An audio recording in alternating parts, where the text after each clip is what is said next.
갭투자 허용이라는 주장은 억가에 가깝다. 이재명 대통령이 자신의 X에 올린 이 한 문장이 정치권과 부동산 시장의 관심을 끌고 있습니다.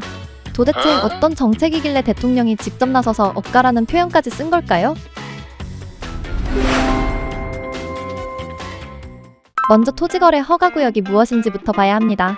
토지거래 허가구역은 집값 과열이나 투기 우려가 큰 지역에서 집을 사고 팔 때 관할 지자체의 허가를 받도록 한 제도입니다. 특히 주택을 살 때는 원칙적으로 실거주 목적이 있어야 허가를 받을 수 있지만 이 제도의 핵심은 전세를 끼고 집을 산 뒤 실거주 목적이 아닌 시세 차익을 노리는 투기성 거래를 막겠다는 데 있습니다. 그런데 여기서 현실적인 문제가 생깁니다. 토지거래 허가구역에서는 매수자의 실거주가 중요한 조건인데 기존 임대차 계약이 남아있으면 당장 입주할 수 없기 때문에 거래 자체가 막혀 집을 팔고 싶어도 팔기 어렵고 시장에 나올 수 있는 매물도 줄어들 수 있습니다. 그래서 정부가 검토 중인 방안은 세입자가 있는 비거주 1주택자 매물을 무주택자가 살 경우 기존 임대차 계약 종료 때까지 실거주 의무를 일정 기간 유예해주는 방안입니다. 정부 설명에 따르면 이 방안은 갭투자 허용이 아니라 세입자가 있다는 이유만으로 집을 팔기 어려운 1주택자에게 매도 기회를 주려는 보완책이라는 겁니다. 또 매수자는 무주택자로 한정되고 기존 임차인의 계약 종료 후 늦어도 정부가 정한 유예 기간 안에는 직접 입주해 이후 2년 실거주 의무를 이행해야 한다는 점에서 일반적인 갭투자와는 다르다는 주장입니다. 이 제도에 비판하는 쪽은 이번 조치가 토지거래 허가구역의 핵심 원칙을 흔들 수 있다고 봅니다. 세입자가 있는 집을 사고도 당장 입주하지 않아도 된다면 시장에서는 이를 전세 낀 집도 살 수 있다는 신호로 받아들일 수 있다는 겁니다. 그리고 무주택자에게만 허용한다고 해도 결과적으로는 실거주보다 매수 자체가 먼저 허용되는 구조가 되기 때문에 갭투자와 비슷하게 보일 수 있다는 우려입니다. 또 하나의 문제는 정책 신뢰입니다. 정부는 그동안 갭투자와 투기 수요를 막겠다고 강조했지만 거래가 막힌다는 이유로 실거주 의무 예외를 넓히면 시장에서는 정부가 규제를 조금씩 풀고 있다고 받아들일 수 있습니다.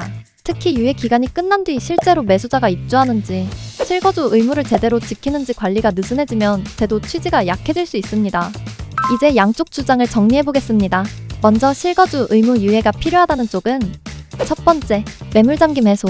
세입자가 있는 집은 매수자가 바로 들어갈 수 없기 때문에 토지거래 허가구역에서는 거래가 막히기 쉽고 결국 시장에 나올 수 있는 매물이 줄어 거래 절벽이 더 심해질 수 있다는 주장입니다. 두 번째, 형평성. 다주택자 매물에는 일정 조건에서 실거주 유예를 허용하면서 비거주 1주택자 매물은 계속 막아두면 오히려 1주택자가 역차별을 받을 수 있다는 겁니다. 세 번째, 세입자 보호. 매수자의 실거주 의무를 즉시 적용하면 기존 세입자의 임대차 계약과 충돌할 수 있지만 임대차 계약이 끝날 때까지 유예하면 세입자는 남은 기간 거주하고 매수자는 이후 입주할 수 있습니다. 반대로 우려하는 쪽은 첫 번째, 갭투자 신호. 무주택자에게만 허용하더라도 세입자가 있는 집을 사고 바로 입주하지 않아도 된다면 시장에서는 이를 전세 낀 매수로 받아들일 수 있고 토지거래 허가구역의 투기 억제 효과가 약해질 수 있다는 우려입니다. 두 번째, 제도 신뢰 문제. 토지거래 허가구역은 강한 실거주 규제인데 예외가 계속 늘어나면 제도 원칙이 흔들리고 정부의 투기 억제 메시지도 혼란스럽게 보일 수 있습니다. 세 번째, 사후관리 문제. 유예 기간이 끝난 뒤 실제 입주와 실거주 의무 이행을 제대로 확인하지 못하면 이 제도가 갭투자 통로처럼 작동할 수 있다는 지적입니다.